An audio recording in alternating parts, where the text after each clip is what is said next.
Amigos televidentes, bienvenidos. Mi nombre es Lucely Maldonado, una mujer afrodescendiente. Estamos en La Tulpa. En esta oportunidad contamos con la presencia de nuestros líderes afrodescendientes. Barbarita Lara, concejal del Cantón Mira. Raúl Maldonado, presidente del gobierno parroquial de Salinas. Bienvenidos, ¿cómo está? Bien, gracias, Lucely. Sí, bien, contento de estar participando en este evento. En este espacio de La Tulpa vamos a conversar con nuestros líderes afrodescendientes en Cochita Morosa.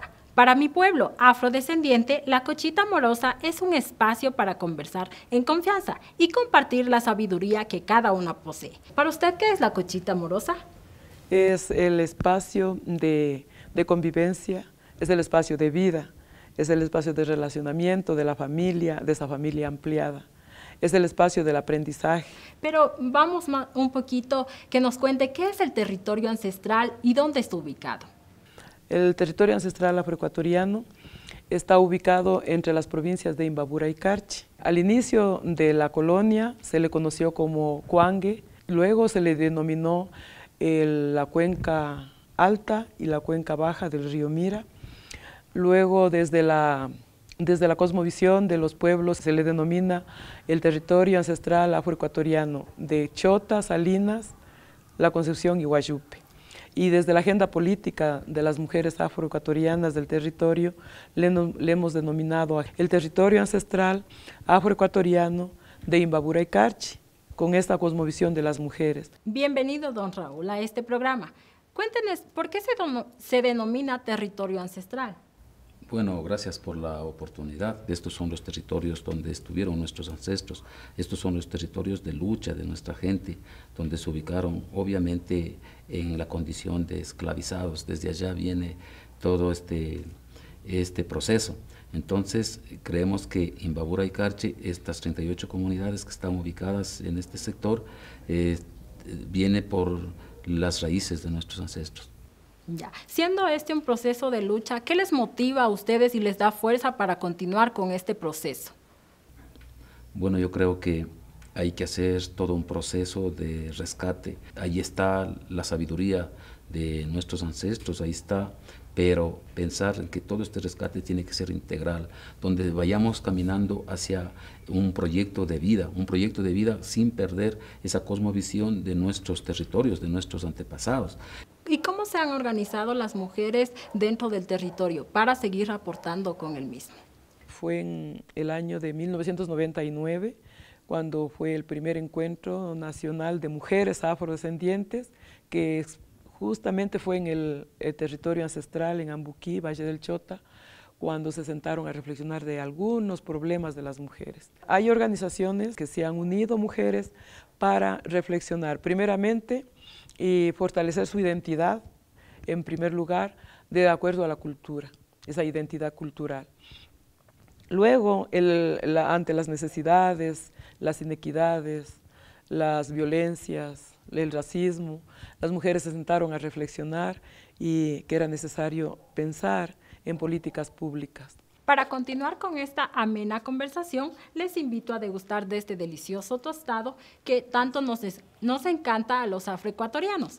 Y continuemos. Barbarita, cuéntenos aparte de estos logros, ¿cuál es lo que ha conseguido hasta la actualidad el pueblo afrodescendiente dentro del territorio?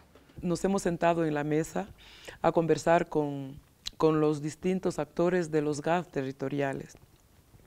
Estamos hablando de una red que está conformada de 11 GAD parroquiales y 4 GAD cantonales y 2 provinciales. Con esta organización estamos en el siguiente paso.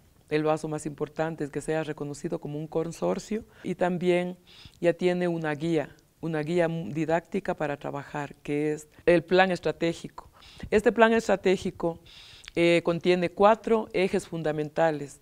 El primero es agua de consumo humano y agua de riego, que es una gran necesidad y que tienen todas las comunidades. El segundo eje es empleo. El tercer eje estamos trabajando con el tema de equidades de género y el cuarto eje es la tierra. Desde las mujeres también los logros que hemos tenido también es contribuir para que se fortalezca una educación con identidad, una educación que vaya a complementar el sistema educativo que no ha tomado en cuenta la cultura, los aportes y los saberes y la cosmovisión del pueblo afroecuatoriano.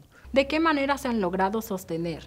Porque deben participar de diferentes... Se ha logrado sostener es con el liderazgo. Hay que reconocer el liderazgo de don Raúl Maldonado, quien ha sido el puntal para mantenerle unido a este consorcio, a esta red.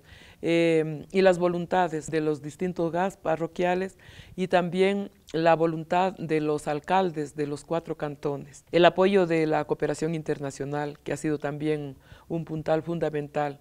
Don Raúl, cuéntenos cuál es el papel que tienen los GATS dentro de esta red que ustedes han conformado. Cuando hablamos de un proyecto de vida, estamos hablando de un proyecto incluyente. Un proyecto de vida no puede ser excluyente.